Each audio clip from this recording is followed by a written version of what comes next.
I request Miss Parvati, ma'am, please start the session, please.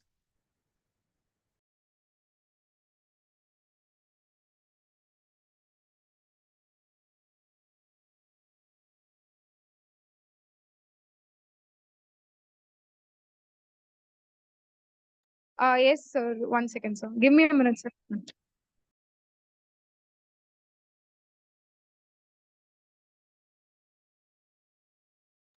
A very good morning to one and all present here. Before getting into the session, I seek the blessings of Almighty.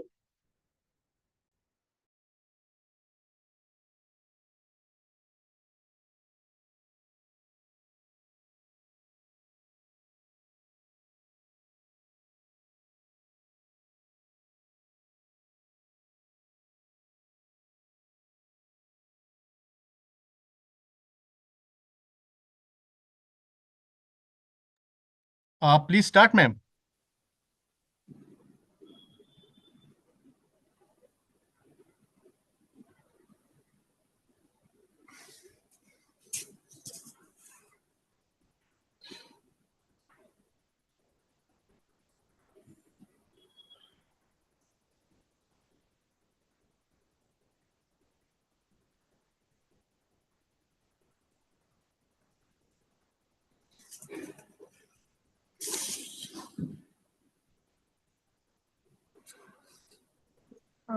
Good morning, sir. We'll start. Good morning, everyone. Before getting into the session, I seek the blessings of Almighty. So now I request everyone to raise for Tamil Thai Varthu.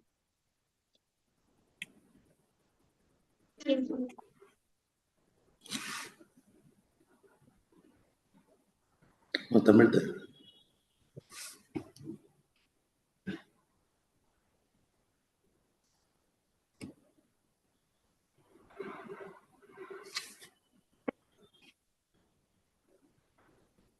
Should we start now?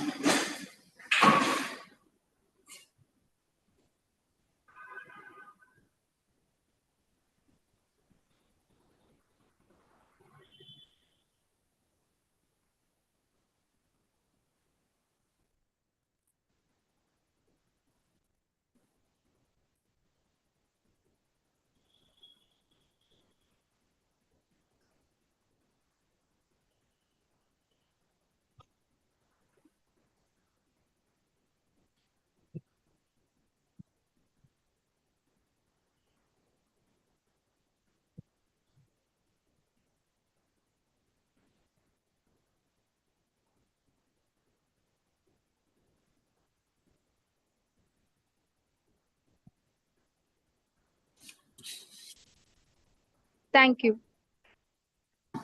Once again, a very good morning to one and all present here, especially the chief guest of the day, all Thank the you. faculty, and all the participants for this wonderful webinar on the topic of wealth creation through financial planning in collaboration with Association of Mutual Funds in India. Every event must have a heartful beginning. So, with no doubt, I would like to call Jayadharni to give welcome note on today's webinar. Over to you.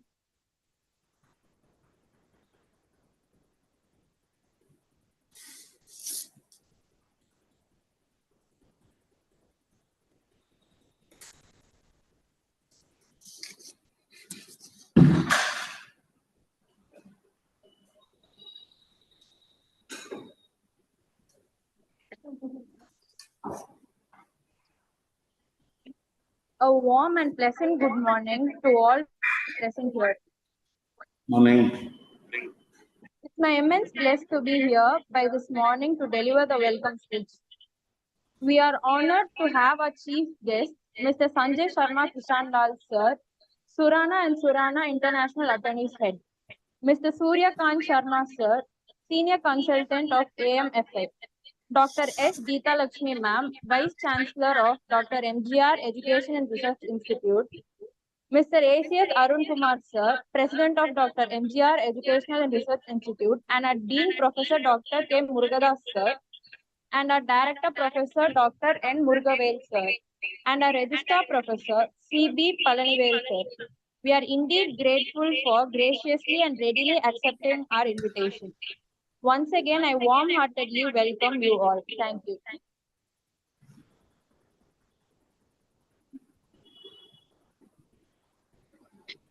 Thank you, Jayadharni. That was a marvelous welcome note. Now, I would like to call upon Sri Purnima to give the speaker introduction. Over to you, Purnima.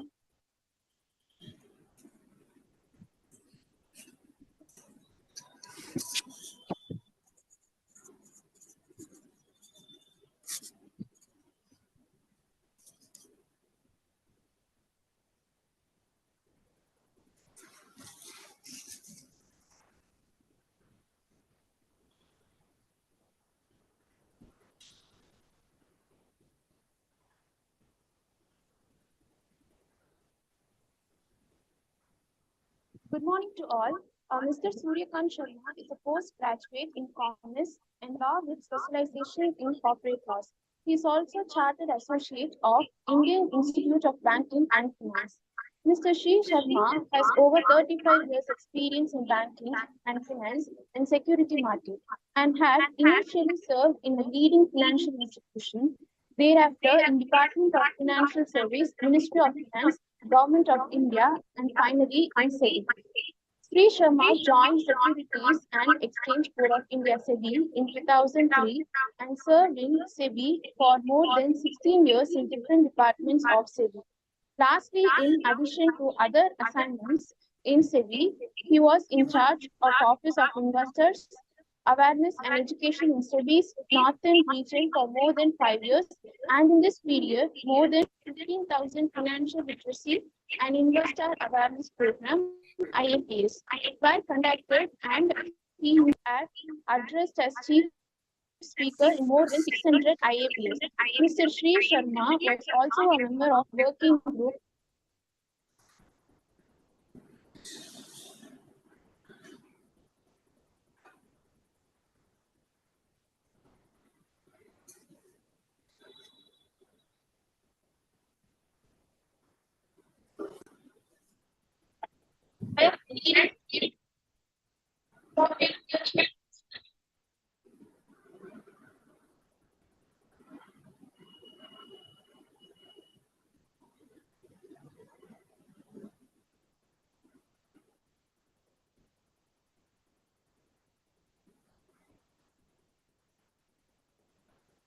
There's no audio.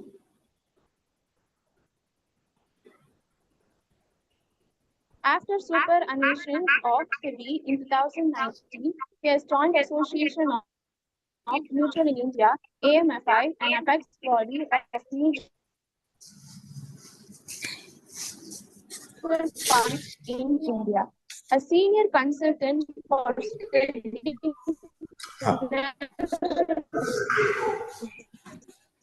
and investor awareness across country, Mr. Sri Sharma has interacted with more than 1,000 investors awareness online webinar and on-ground physical program across country in reputed government organization, research institution, leading education and professional institutions, corporation. We started. We welcome Mr.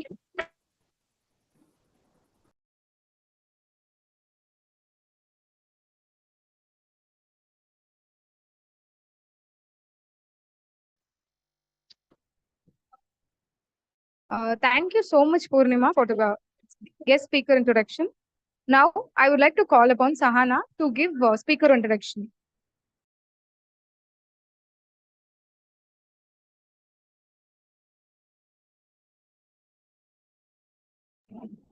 A very good morning to everyone present here. It is my distinct pleasure to introduce to you a seasoned professional whose career journey is nothing short of exemplary. With nearly 4 decades of enriching experience spanning various industries and geographies, Mr. Sanjay Sharma Kishanlal stands as a testament to dedication, expertise, and unwavering commitment to excellence. Born with an innate drive for success, Mr. Sanjay Sharma Kishanlal embarked on his professional journey in the mid 80s, starting as a sales representative at Paramount Textiles. Since then, he has navigated through diverse sectors as manager, including cement, petroleum, steel, consultancy, leaving an indelible mark at every step of his journey. Throughout his illustrious career, he has epitomized leadership, innovation, and strategic acumen. His expertise in areas such as operation, marketing, business development, and client relations has been instrumental in driving growth and profitability for the organization he has served. Noteworthy among his achievements is his pivotal role in establishing new concepts and market trends.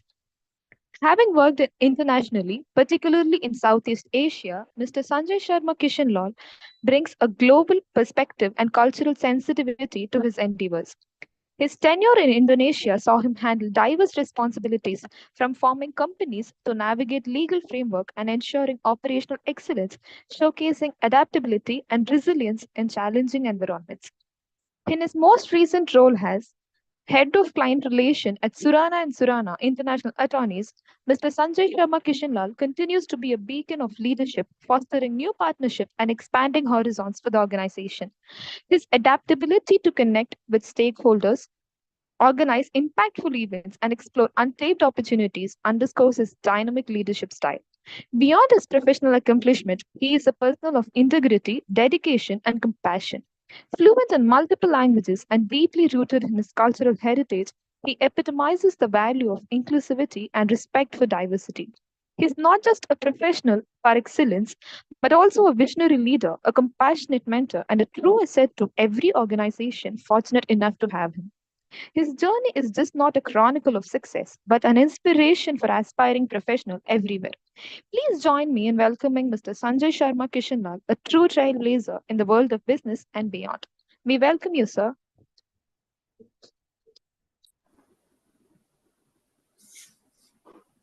Thank you. Should we start?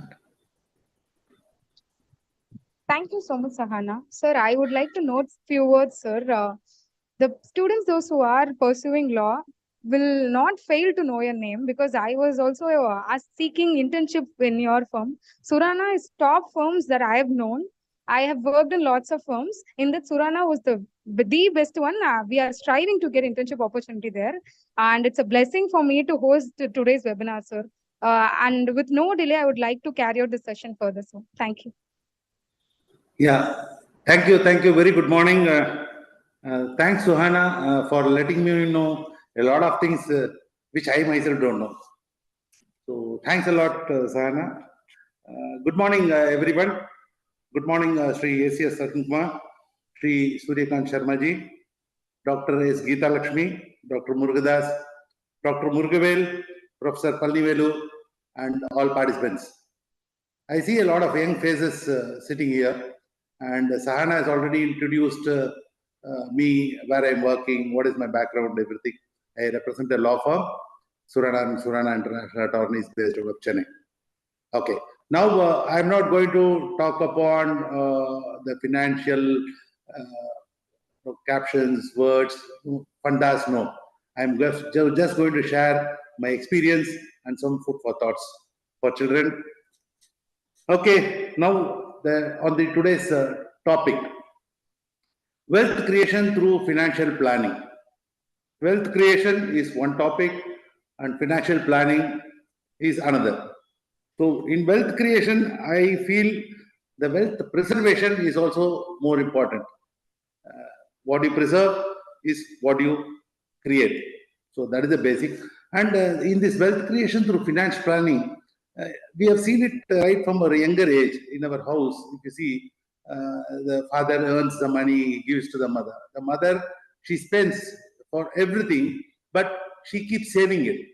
You must have seen, she will put some money in the rice box, somewhere behind the, God's photos, various places where you cannot imagine, but the money is saved for whom? For us. It is for the well-being of the children, of the family. So the initial stages where you can learn saving is just see how your mother is doing all these activities at home. So this is the first thing I just wanted to share. In today's world, if you see, there is a lot of opportunity for earning and also spending equally or more than what you earn. So you see the plastic money is there, buy one, get one. EMI schemes are there, buy now, pay later schemes are there. There are a lot of lucrative schemes which are afloat in the market, which lure you to spend more than what you require. If you go to your nearby provision shop, you'll take a list of things what you need to buy. You just buy those things and come back home. But when you go to a hypermart, when you go to a supermarket, when you go to a mall, you will not need that material or the thing, but you will lure to buy it because that is where the their strategy of marketing lives. So what I'm trying to say is uh, just spend it more wisely. What you need is more important today than what you don't need. Finally, there are small things, small drops create a big ocean. This is a saying which we have been hearing from childhood. You start practicing it. A penny saved or rightly invested is a proper financial planning which adds to our wealth. So here, what I'm telling is, that should be a sanity in spending. Saving is earning. That is what our elders have taught us. So here, the Salverts will talk about the mutual funds and all those things. I don't have to talk about that, but I can say wealth creations basically needs luck. Here you can see a lot of surprise faces. Why I'm calling it a luck? So this is my Guruji has told me. Luck basically stands L for lifestyle. You don't have a lavish lifestyle in your life, then you can save. Unwanted habits, you know what it is. I don't have to go in depth about that. Character, which is more important, and killing time. See, if you spend money, you can earn, but if you kill time, if you waste it, can you earn it back? So today, wealth creations needs luck. So please practice it in your day-to-day activity, which will really, these are all small basic things you can plan in your day-to-day life, which can end up in creation of wealth. And before I end, I just want to tell one more thing is there is one more saying, health is wealth. So invest wisely in health. Anybody who has invested wisely in health has reaped a lot of benefits going forward in his life. So this is all based out of my experience. I've been talking. I don't want to, give many fundas, all those things. People are there. They can explain more on the schemes which are available in the market. Mutual fund stalwart, Sri Shurikantji is sitting. He's going to give the keynote address. I'm waiting to listen to him. I'm seeing James, law professor. Hi, sir. You have a lot of experience. I would also like to hear from you. So, awaiting to hear from all of you. Thank you. I leave the stage open. And thanks once again for the Faculty of Law of Dr. MGR Education and Research Institute for giving me this opportunity to honor, to represent my firm and be a chief guest. Thank you once again. I leave the forum open.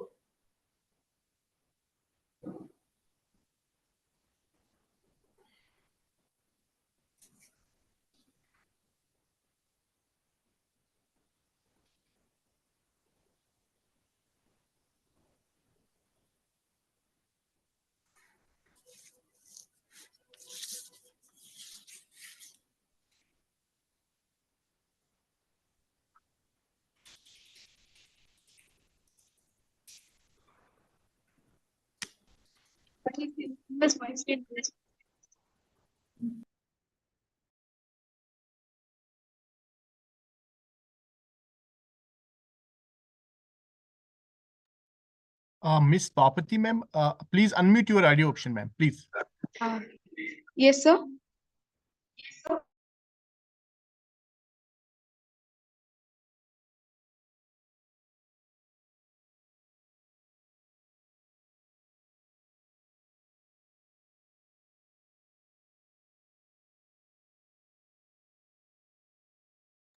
Sir, thank you so much, sir. Now I'd like to call upon Suryakant sir to carry out the session further. Thank you very much. Good morning to all of you, respected Vice Chancellor of the institution, faculty members, and Sanjay Sharma ji. Honestly, Sanjay Sharma ji, I am very much privileged to have you in this program, because this program is purely for all the segment of the society, and a leader like you will help us in guiding our initiatives in South India. You kindly handhold us as far as our activities are concerned, and we will be happy to spread it as much as we can. So I am really thankful and privileged to have Sanjay Sharma ji in our program. Thank you very much. Today topic is about wealth creation. And one thing more I want to tell you, Sanjay Sharma ji might have thought otherwise. Sanjay Sharma ji, it is not a mutual fund marketing event.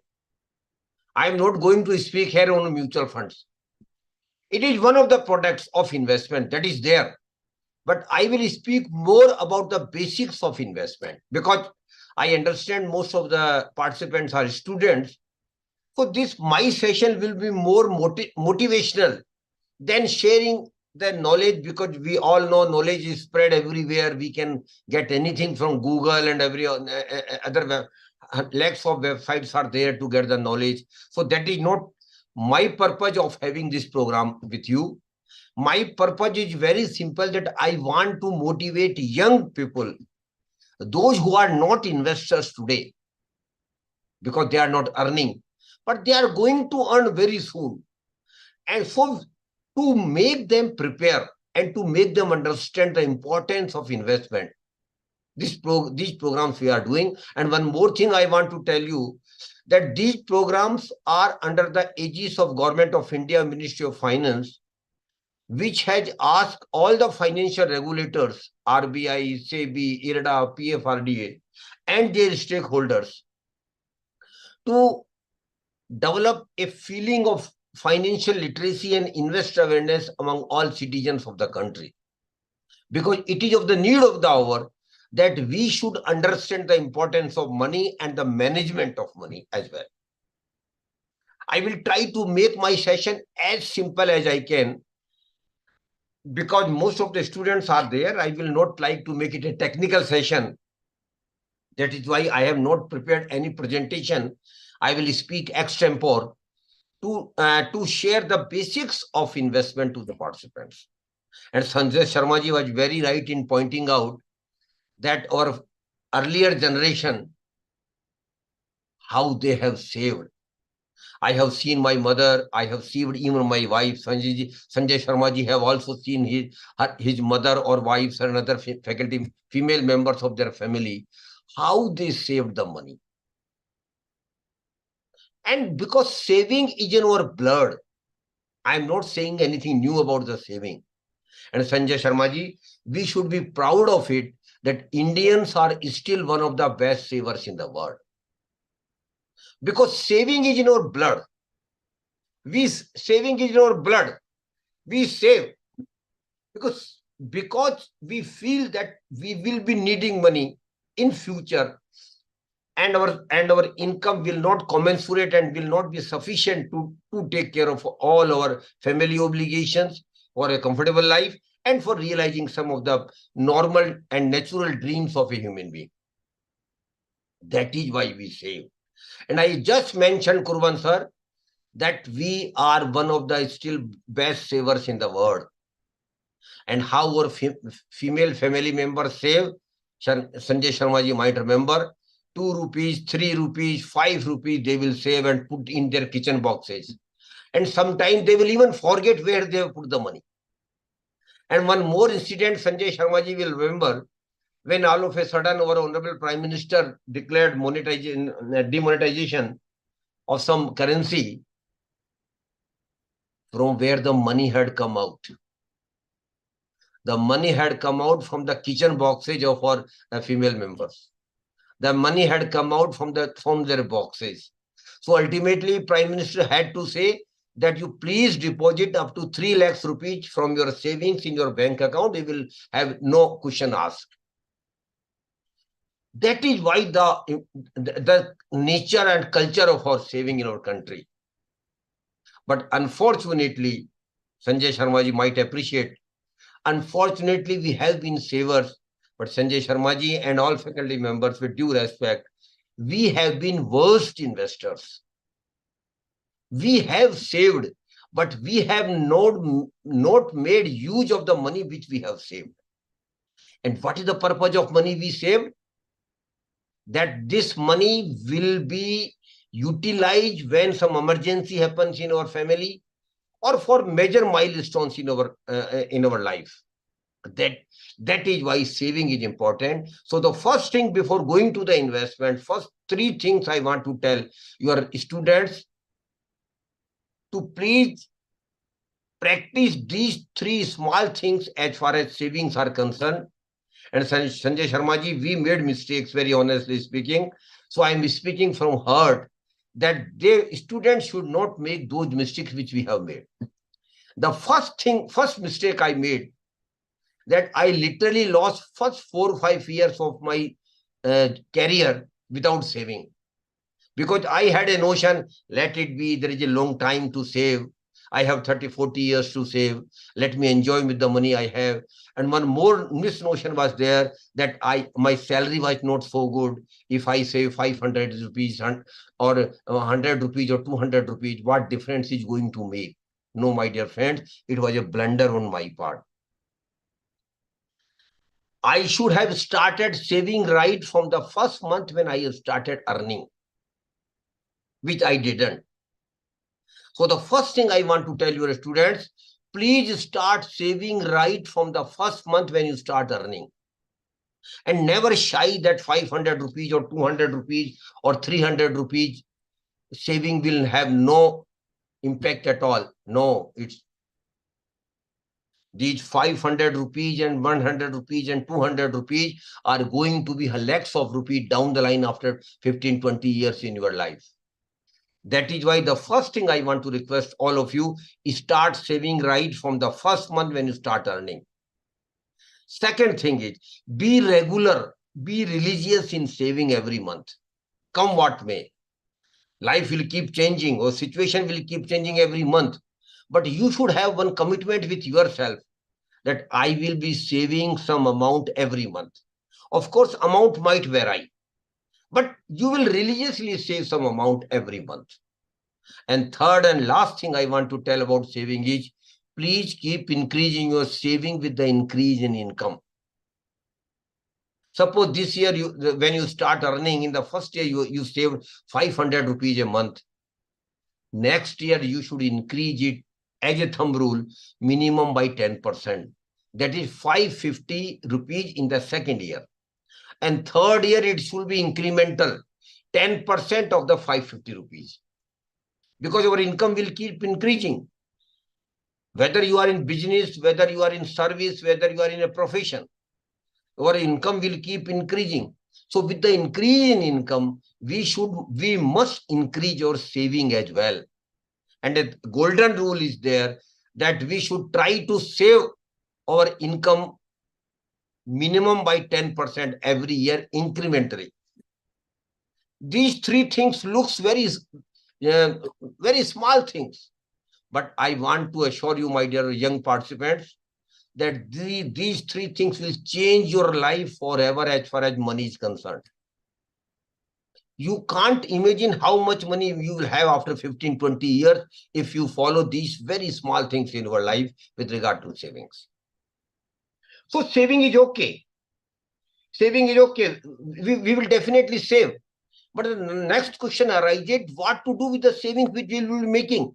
What we should do? What we had done, Sharmaji, and that was a blunder on our part. The second mistake I did is, myself and my generation kept most of the money saved in boxes at home. Or at best, we put it in FDs, or unfortunately, in a product which is not an investment at all, that is insurance. In our time, Sharmaji will remember that there used to be only two products available in the market for the middle class, salary class person. One was bank FD and other was life insurance cover, LIC. And unfortunately, both are not investments at par, in par excellence, unfortunately. But there were products were not available. Time was different. But now the time has changed a lot. You have got hundreds of options available in the investment products. That is why you can invest your money in many options. So we saved, but we didn't put our money into use. We didn't invested it. And even when we invested, just like FD Sharmaji, we just accumulated money out of our investment. We didn't make money out of our investments. There are two terms I'm using here: accumulation of money and making money out of investments. And most of my generation citizens literally accumulated money even by saving and after saving investment as well. How it was? I just give an example. What was happening in our investments. And for example, I'm just giving you share a very basic example of bank FD, bank fixed deposit. Students might not have done FD, but they are aware about the FD because their parents or their elders might have done it. So suppose I just take the name of Ravati, just for example, take the name of Ravati. Suppose she has got 1 lakh rupees and she put this 1 lakh rupees into an FD with a bank, reputed bank, and bank promises her to give her 6% return, 6% interest. After 1 year, when I meet Ravati and ask her, Ravati, what happened to your FD of 1 lakh rupees which you had done with a bank? Ravati will be happy. She will be happy to share that she has earned 6,000 rupees as interest on her FD. And she's happy. She's celebrating 6,000 rupees interest, distributing the sweets with the friends, enjoying party with the family. But Ravati, you are not right. Please listen carefully what I am trying to say to you. Of course, you want 6,000 rupees at bank interest on your bank FD of 1 lakh rupees. But one more thing keep happening every day, Sharmaji, and that is inflation. Prices of items kept increasing every day. Suppose during this 1 year, the inflation rate was 5%. What does it mean?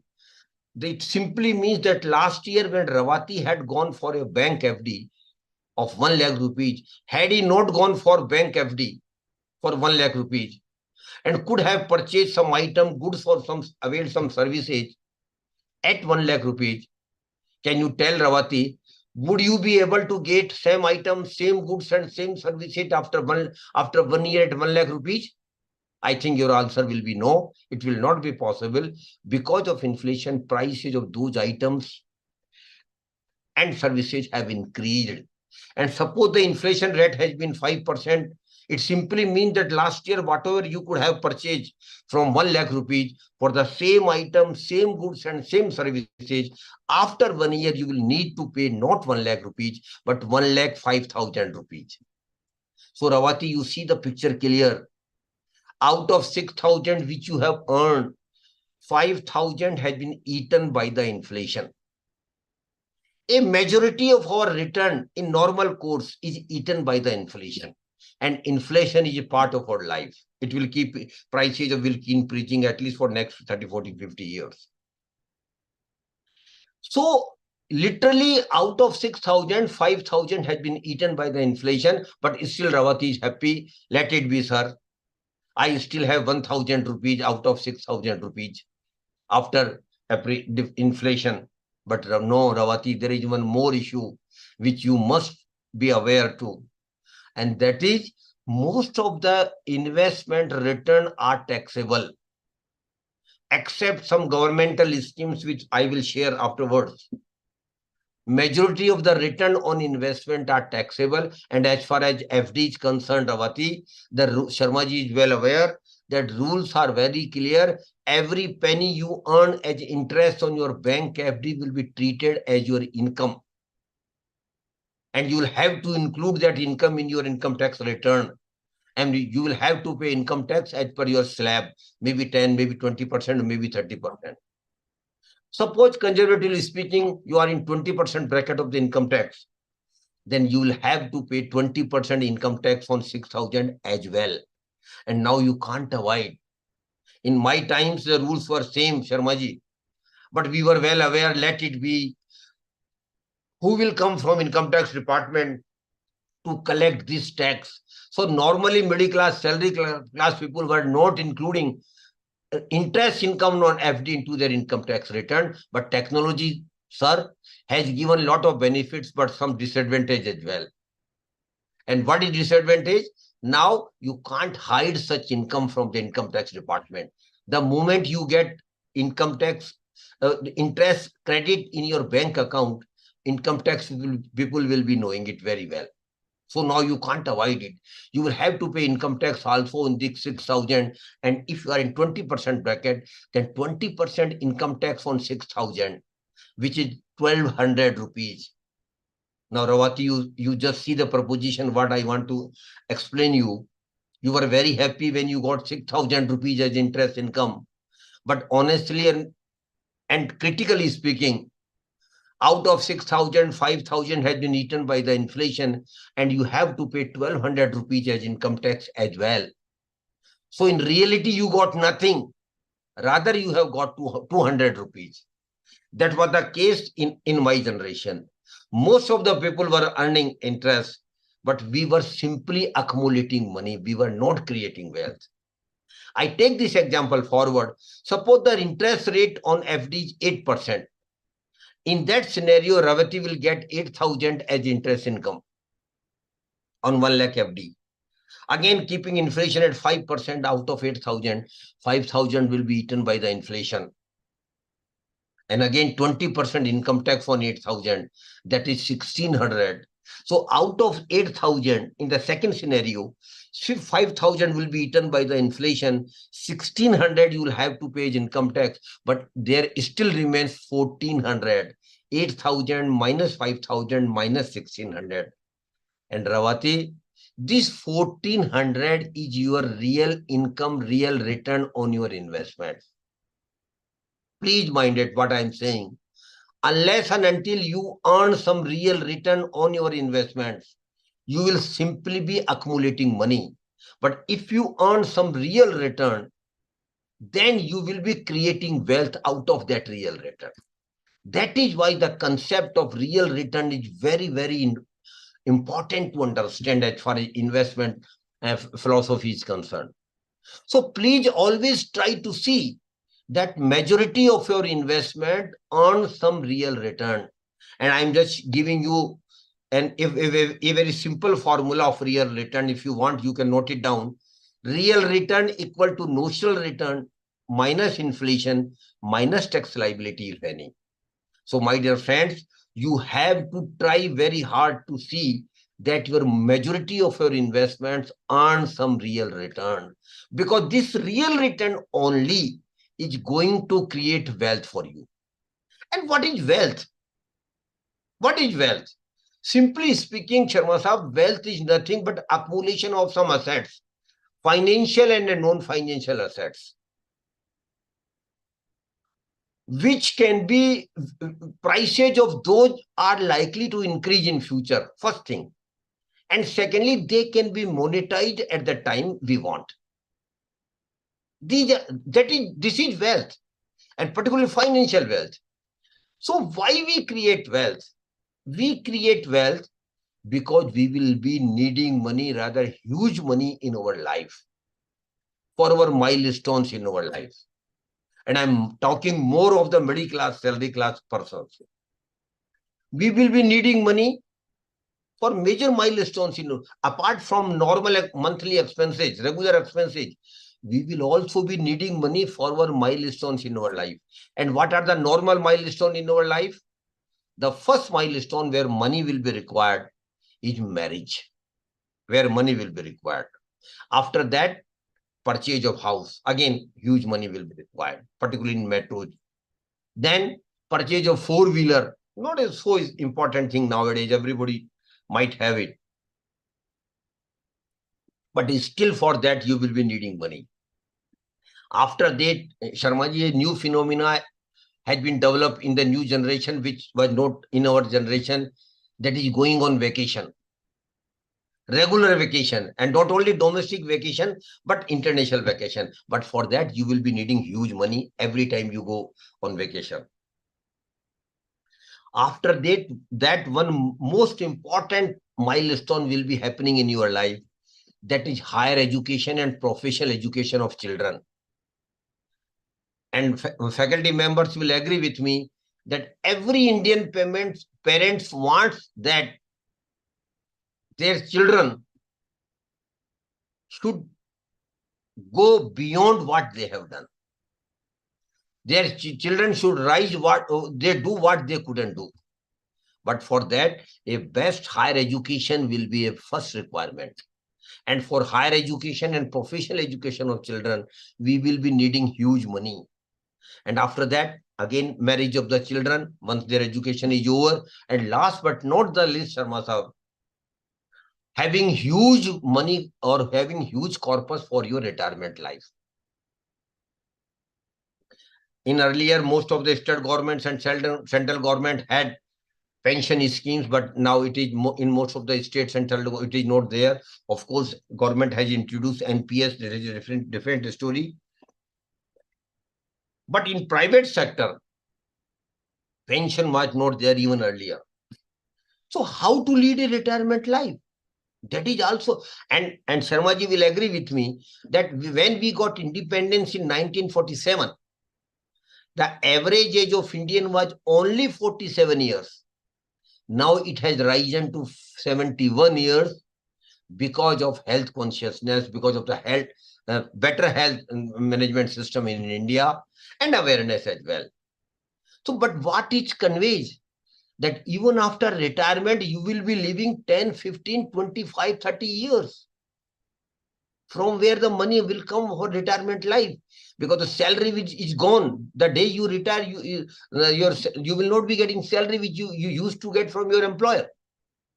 So for retirement life also, you will need to develop a huge retirement corpus which can be invested, and return of that you can enjoy your retired life. So all these major milestones, you will be needing money. And how we can manage that? When I need the money, I should have the money. How it can be done? Yes, my dear friends, it can be done. It can be done through financial planning. And one thing I want to tell you here, that financial plan is not a rocket science. Sharma Sahab, with due apology, I wish to say here that the so-called financial expert have made the investment, including planning, very complicated. That is why a normal middle class, salary class person is shy of entering into such thing. Arey Baba, this is not my cup of tea. I will not. I can't do it. No, this is not the case.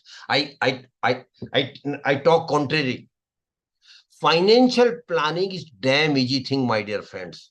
And I emphatically say here that every Indian must have their financial plan. And how we can develop our financial plan? Very simply speaking, I can again take the name of Ravati, and presuming that she is a teacher. Suppose she is a teacher, she is already earning. Ravati, next Sunday, please sit with your family at home. Take a paper. On the paper, make 3 columns. In the first column, just jot down what are the milestones in our life. A few of them I have just listed, but still, if something is left out, you can include it. So in the first column, right from the marriage to the retirement life, put it in the first column. In the second column, against each milestone, now put a period when this milestone is likely to happen in your life. Suppose somebody says that I am unmarried and I'm likely to be married after 2 years, put it 2 years against marriage. Likewise, 2 year, 3 year, 5 year, 10 year, 15 year, 20 year, last retirement, 30 year, 35, whatever it is. Again, this is an estimate only. Precisely, of course, we can't make everything precise that things will happen on that particular date or particular time. But we can make a broad estimate when these milestones will be happening in my life. So in the second column, against each milestone of the first column, put the period when it is likely to happen. And the third column, which is very important, my dear friends, now start putting the money which you will be needing for each milestone. Suppose somebody say that he not married and he likely to be married after 2 years and he will be needing 5 lakhs rupees for marriage. Put it 5 lakhs against marriage. But my dear friends, one thing I want to tell you, today you might be presuming that for marriage 5 lakh will be sufficient. But after 2 years, because of inflation, 5 lakhs will become insufficient. That is why you put it not 5 lakhs but 5.50 lakhs, like that, keeping inflation in mind. And two things I want to tell you, which is very important thing, and I want your attention on this. Sharma Saab will agree with me that a good MBA degree from a reputed institute in India, 2-year regular MBA degree, is costing around 15 to 20 lakhs today. Am I right, sir? Around 20 lakhs today. But when the children of these students will go for higher education after 25 years for the same MBA degree, they might not have thought of it. The same MBA degree, which is costing around 15 to 20 lakhs, sir, will cost them not less than 2 crore rupees per child because of inflation. That is why I want to tell all of you that please understand the impact of inflation on our money. So you will be needing 2 crore rupees for one child higher education, and perchance you have got 2 children, then the cost would be around 4 crore rupees only for the higher education of the children. Now coming to the retirement life, how much money you should accumulate for retirement life?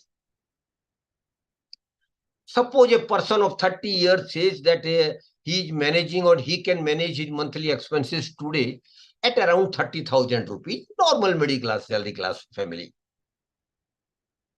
But after 30 years, same person will need not less than 2 lakh rupees for monthly expenses because of inflation. So these are the very, very basic thing. Just follow. Hello? अरे मैं meeting मेरा programme चल रहा है.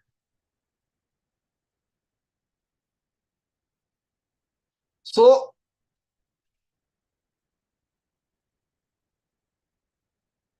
you are a person in managing, normal middle class person in managing his monthly expenses at 30,000 today. After 30 years, when he get retired, for the same standard of living, he will need not less than 2 lakh rupees per month. And one more negative point will be there, that he will not be getting salary since he is retired. So from where he will get 2 lakh rupees per month, that is literally 25 years, 25 lakhs per year at that first year of retirement. And it will increase at the age of 70 from 2 lakhs to 2.50 lakhs. And at the age of 80 from 2.50 lakhs to 3 lakh rupees per month. Please understand what I am saying. From where you will get huge money. Yes, you can have. For that, you will have to start developing retirement corpus right from the day you start earning. Because you will be needing huge amount. And what retirement corpus you should have? A thumb rule is there, sir. Your retirement corpus should be minimum 20 times of your annual expenses at the time of retirement. This is the thumb rule. So I have just talked about 25 lakhs per year in the first year of retirement, multiplied by 20, it becomes 5 crore rupees, Ali sir. It simply means even only for retirement life, you will need around 5 crore rupees. And I want young student to be scary, because you might not have even thought that a normal middle class, salary class person, Sharma sir, who is around 30 years today, will need not less than 10 to 12 crore rupees only for his or her milestones. From where that money will come? From where the money will come? There may be few lucky person going to Amitabh Bachchan KBC show, winning first prize. But how many of them? Maybe 1 or 2 or 5 or 10. What about the lakhs and crore of middle class, salary class person? Yes, now I want to give them confidence. You all can have 10 to 12 crore rupees for your milestones in your life, provided, I'm underlining the word provided, you start seriously working on your saving and investment right from the first month when you start earning. And the chart which we have just prepared, my dear friends, it is called financial plan. And I again repeat, every middle class, salary class person must have their financial plan. What purpose it will serve? Anybody can ask me, yes, what purpose it will serve? Yes, it will serve a purpose which is beyond your imagination. Because once you have financial plan in place, now financial goals are clear before you. How much money you will need at what time and for what purpose. And psychologists say, those who have defined goals in their life, including financial goals, they work hard.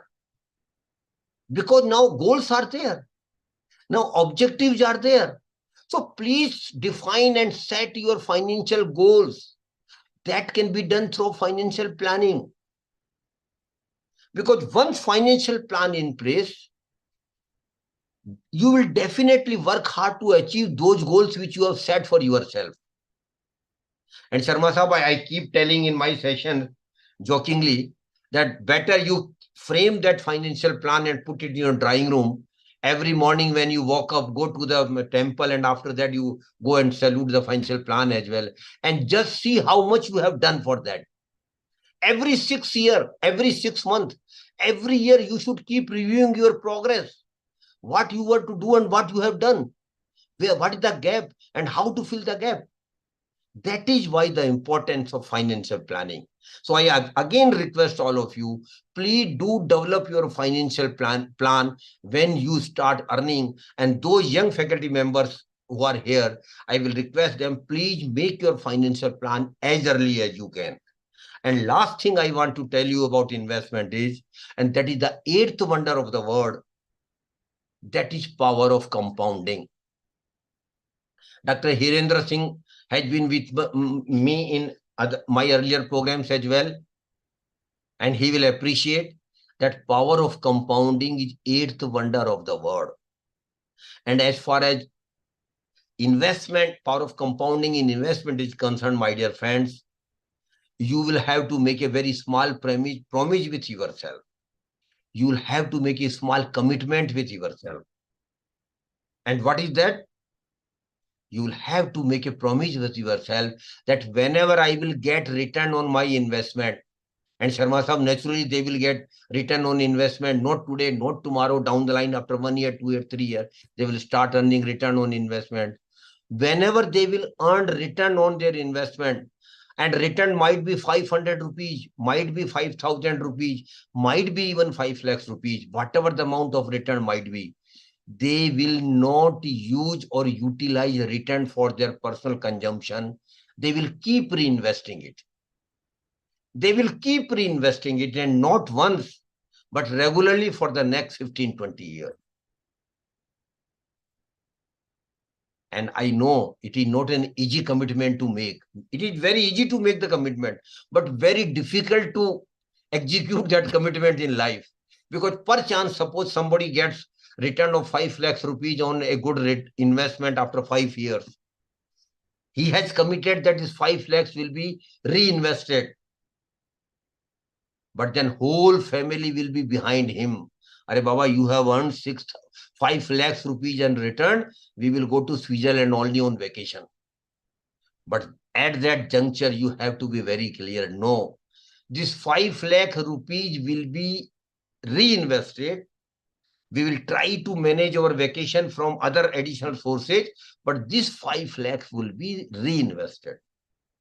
And not for once, I again repeat, every time you earn return for the next 15, 20 years. And my dear friends, if you do it, you can't even dream how much money, how much huge money you will have in your hands after 50, 20 years. That is why I keep requesting in my session very emphatically, please religiously follow power of compounding in investment return. And if you do, I can promise you will have least financial problem in your life. So the 30, 40 minutes, Sharma Sahab, sorry, I feel sorry if I have taken much of your time on basics of investment. But I feel before embarking upon the journey of investment and a journey of wealth creation, it is very necessary to understand the basic concept and basic needs of investment success. That is why I have taken this much of time for explaining young students, particularly the basic concept of savings and investment, risk management, power of compounding, financial planning. Now, last 10-15 minutes, we will discuss where to invest. The first category where we can, but before that, one more thing I want to tell you. Don't try to invest all your money in one product. Whatever product might be extraordinary, but still you should try to diversify your allocation of assets, diversify your investments. It is called not putting your all eggs in one basket. Try to diversify your assets. You should try to invest in different investment products. So the first category where we can invest is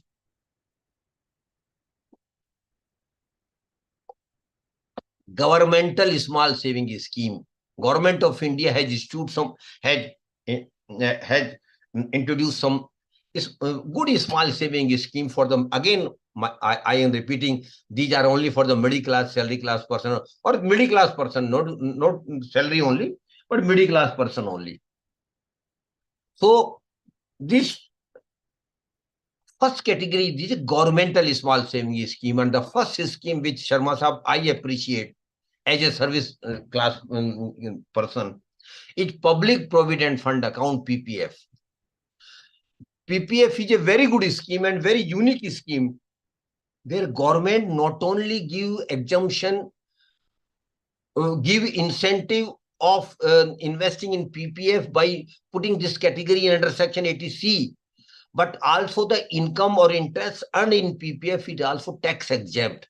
This is unique scheme where you are encouraged to invest, and when you invest, you get some concession under 80C, and whatever you earn as interest in PPF is also exempt from tax. So I feel personally that every middle class, salary class person must have their PPF account, not only the earning member, not only the spouse, husband or wife, but even for kids, you can open the PPF account. The maximum limit is 1.50 lakhs per year. And the tenure of the 15 years, I don't have time. Otherwise, I would have explained each and every scheme in detail. Second scheme of the Government of India is National Savings Certificate, NSC. Third scheme is Kisan Vikas Patra, KVP, Kisan Vikas Patra. Fourth one is RBI bonds. Reserve Bank also keep issuing bonds to the public, floating rate, fixed rate, to the public, and the yield is around 8% today, around 8%. Then government securities. Government also keep raising loan from the public, and the interest or return on government securities presently is again around 8% only. Earlier, it was very difficult for the middle class, salary class person to invest in government securities. But 2-3 years back, RBI has started a dedicated website, which is called RBI Retail Direct, where you can go get yourself registered by giving the basic information. And once you are registered, then you can start making loan. You can start making investment, small amount in this scheme. Then banks and post offices have also got some savings scheme which you can get details from their websites. The second category where you can invest is property and real estate. It is known to everybody. You can invest in property and real estate, but risk is there. In governmental scheme, there is no risk. But of course, the return are reasonable. Most reasonable is governmental scheme because there is a basic fund of investment. If you go for the 100% security of investment, then don't think extraordinary return on your investments. If you go only for the return, then you should not think much about the security of your investments. So it is your call to take. And those who are young, I will request them, please go have a proportionate view, have a reasonable view about investing some of your money in governmental scheme, some of money in the products which have got risk, but which have got potentiality of high return. So property is a product where you can invest, but then again, risk is there. Huge money is required for investment. These are things. The third category where you can invest is gold. And historically, Herma Sahab will agree with me. Indians, or particularly Indian female members, have been passionate about the gold. What they will simply share about what to talk about gold, what to discuss about the gold, better to as much have gold as possible. It has been the practice not today, for generations together. But we have been purchasing gold mostly through jewelry. And I want to tell all of you, purchasing of jewelry, gold jewelry is a losing proposition. Please understand. Because today, suppose you purchase a jewelry or a jewelry set of 10 lakh rupees. After 10-15 years, you go to the jeweler for replacement or for a new necklace, new jewelry.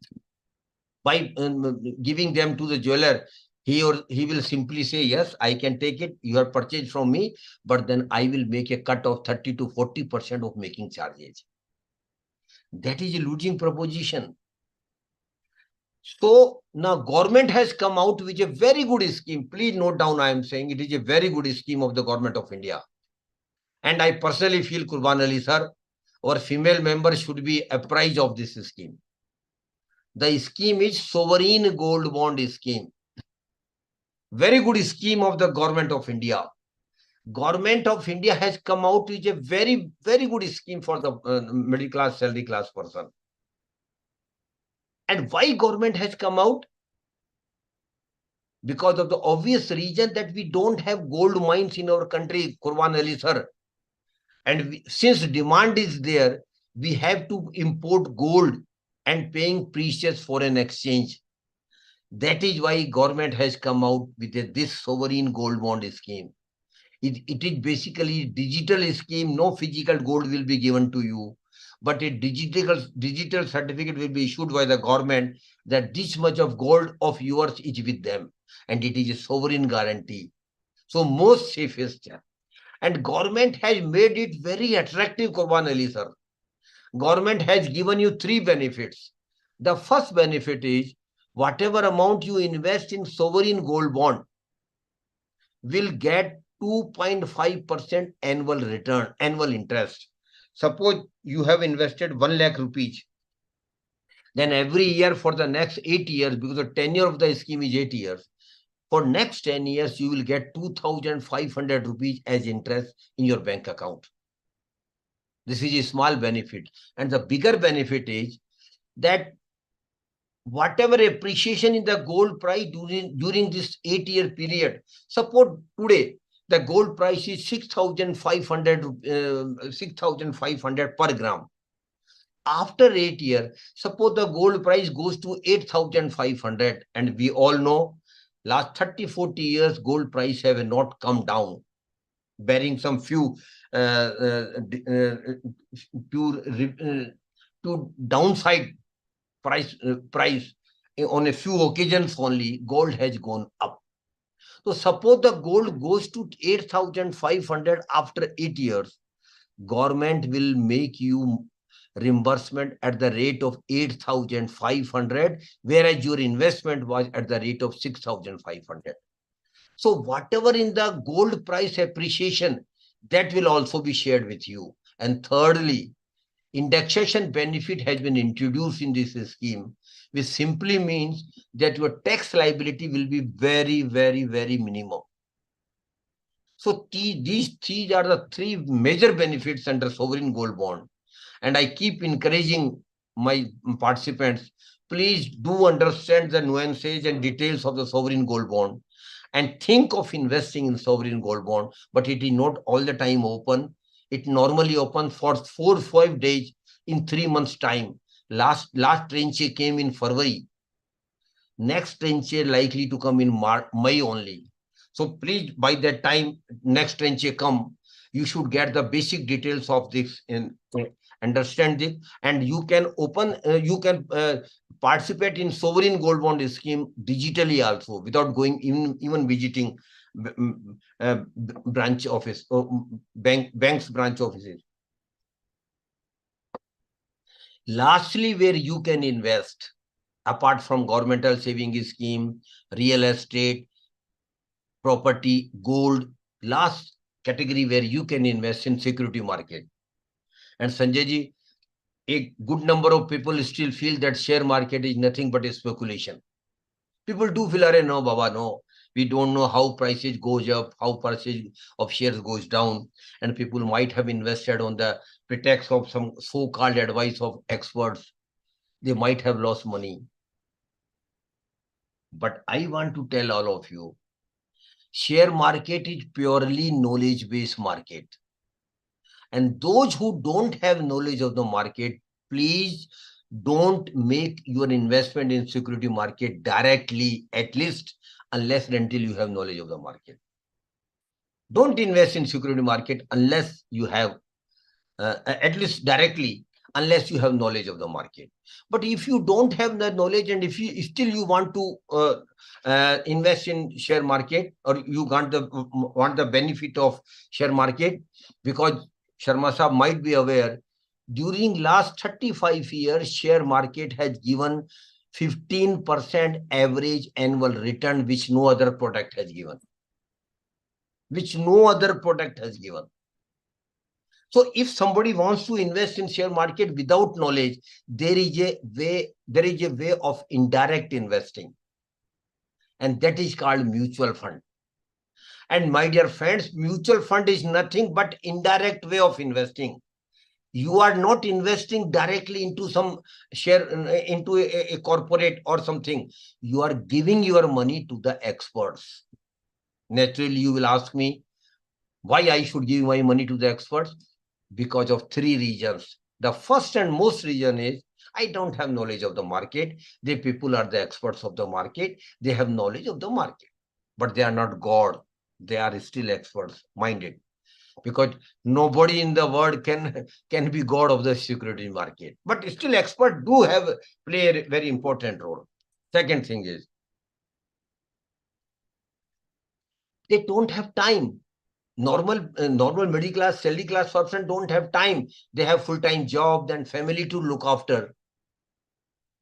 The experts to whom you are giving money are on your job for managing your money for the 24 hours. Thirdly, you don't have experience, but they people have got 15, 20, 25 year experience of management of money. That is why mutual fund is a convenient way of investing for those category of citizens who don't have knowledge of the market, who don't have time to look after their investment, and who don't have experience in the field.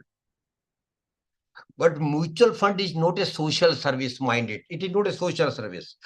It is purely an arrangement where I am giving my money with the expectation that I should get maximum return on my investment.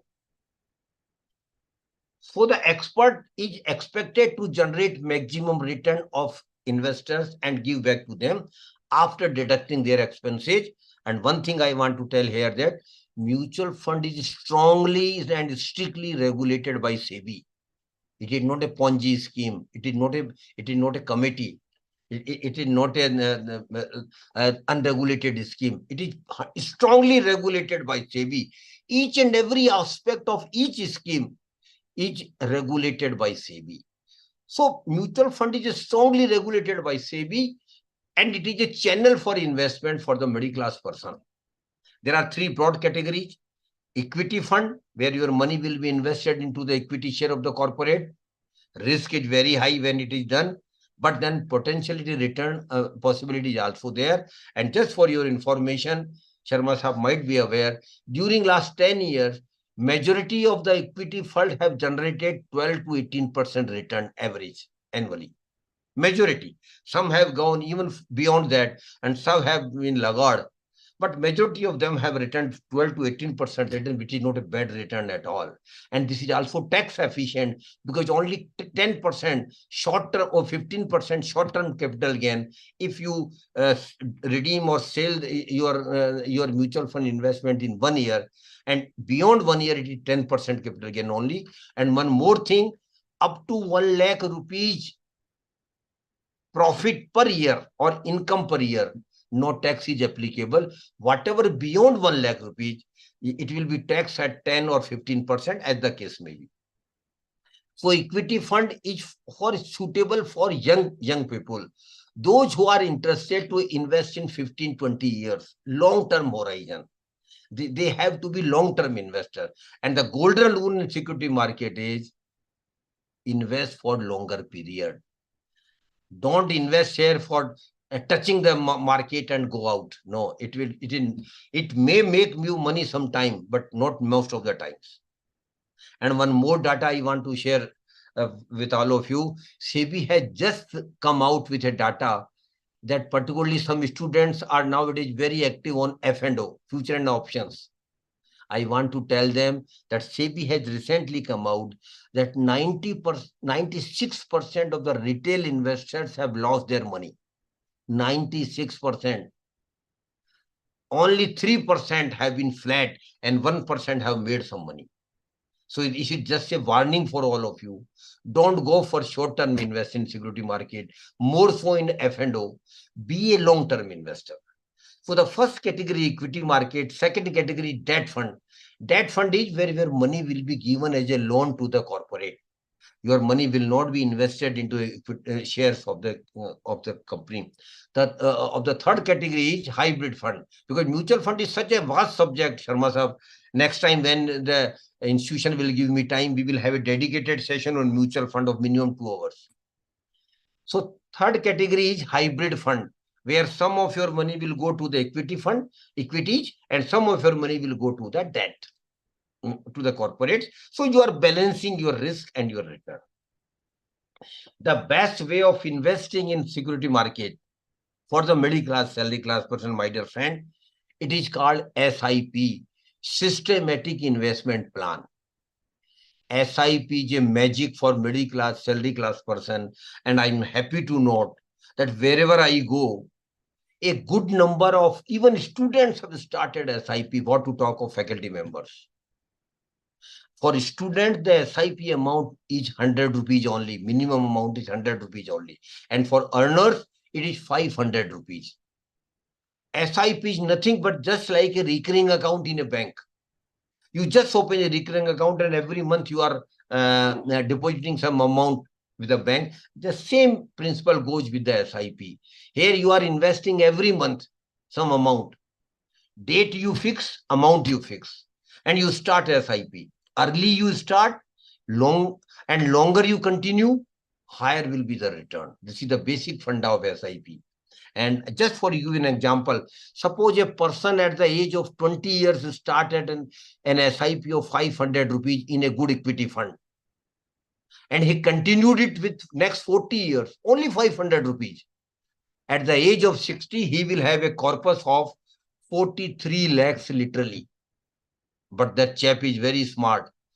What he has done, he has started stepping up SIP every year.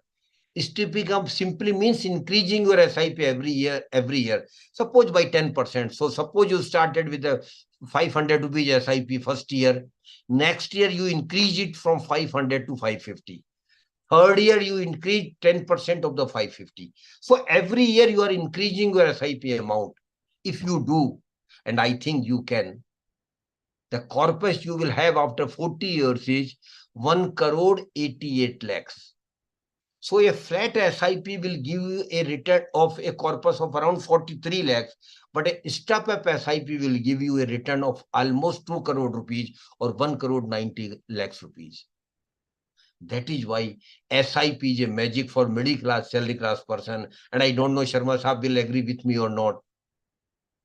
Next 25 years are going to be golden period of Indian economy. But only those will be benefited who will be investor.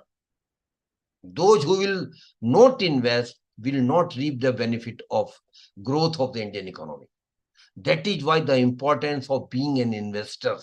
It will not only fulfill your dreams, it will not only give you comfortable life, it will also not only give you good money to enjoy your life, but it will also contribute to the growth of the country. So please, I will request all of you, be investor now. The time has gone where we used to be savers only. The time has come that this country has to be a country of investors. So next time we will discuss on mutual fund more extensively. Last two things I want to tell you all of you. Never is put your hard-earned money in Ponzi scheme, chit fund and committees. This is a big fraud going on across country. Lakhs of people have lost their money. Why? Because of greed only. Because they people promise you doubling your money in 4 years. They people promise you giving you a lot of incentives which normally are not available. And lot of people come in this trap. But the time has come now that we should make people aware. Each and every citizen should be made aware, Sharma Sahab. And it is your social responsibility now that we should desist them from investing in Ponzi scheme, chit fund and committees, and telling them very bluntly, if they don't have knowledge of the investment product, no issue at all. They should put their money in governmental scheme. At least their money will be safe, and they will get some real return. So please start this campaign across Chennai. Try to educate as much people as we can. And last thing, Sharma Sahab, I want to tell all of you, have used word that wealth also some luck. But my views with highest regard to you is not in consonance with your views. Prosperity is your right, my dear friends. I again repeat, prosperity is right of every Indian, every citizen. And my definition of prosperity, Sharma Sahab, is not to be Mukesh Ambani or a big industrialist or businessman. My definition is prosperity that I should have money for my needs. I should have money for my comfort. I should have money for comfortable life for my family. I should have money for my family obligations. And I should have money for my normal human being dreams. That is my prosperity and it is my right. And it doesn't mean me. Every individual, every participant has got right to be prosper. And my dear friends, with due respect, prosperity is not a luck.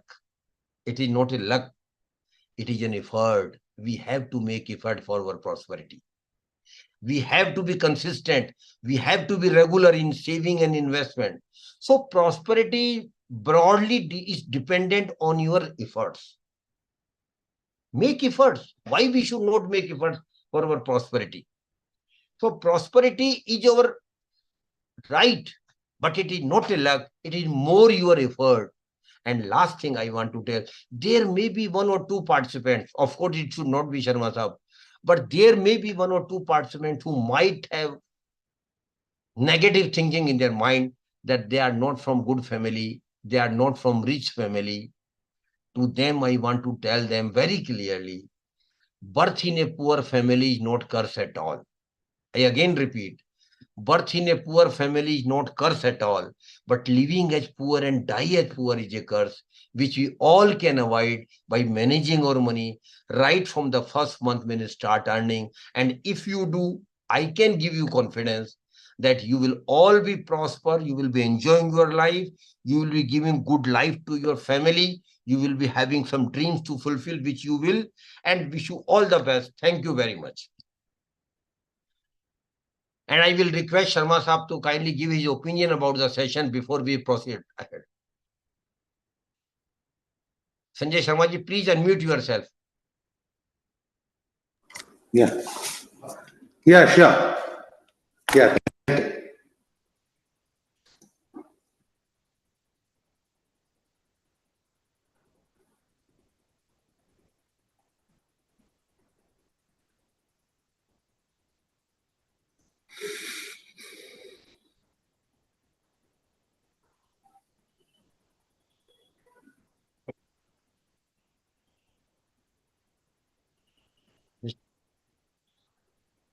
Mr. Sabjar, just see Sharma Saab is there.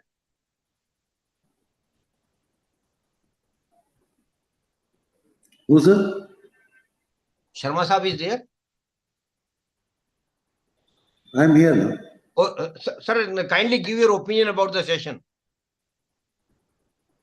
Yeah, it was a real eye opener. Basically, I really enjoyed listening to it. How the last word what you used was very good. It's not wrong to be born as poor, but it is a curse if you die as poor. So, but I have seen today's younger generation. They are very wise. In fact, they just need somebody to. We were never been handheld by anybody, and today's children also they don't need to be handheld. They take wise decisions. Only one thing is, somewhere if they are going somewhere wrong, we can guide them and get them back. As long as they don't go in fall prey for short-term benefits, which I see not the youngsters do. It is only the middle-aged group who fall into the prey for lucrative money, short-term money. So I think I have a lot of faith on the younger generation, and whatever words you have, thought-provoking words, thought-provoking session, what you have given will be quite useful. I am very sure the younger generation can take it for a lead and they can really prosper. And the two examples what he said is that stepping up and all those things. I think they will do it. They don't want 40 lakhs today. They want 2 crores and more. They want 2 crores and more. They have lovely dreams and they plan, they will get it. Okay. Thank you very much. I will request you to kindly handle us in South. We want to do a lot of programs, physical program as well. Sure. I will talk to my management on that. Thank you. So nice of you, sir. Thank you very much. God bless you. Yeah, thank you. Now, any other participant has got some question, please raise their hand. We will unmute them and they can ask the question directly. Please come forward and ask the question.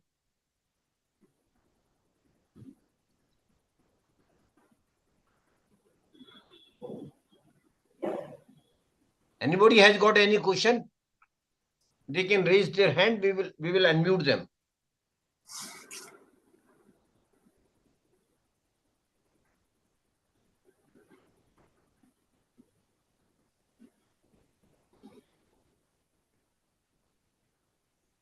If you don't have any question, then we can close the session.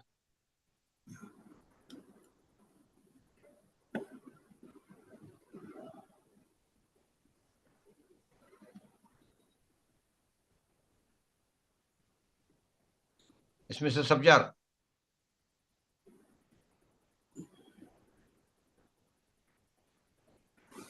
Requesting the host. Yeah, please host, please come forward and close the session.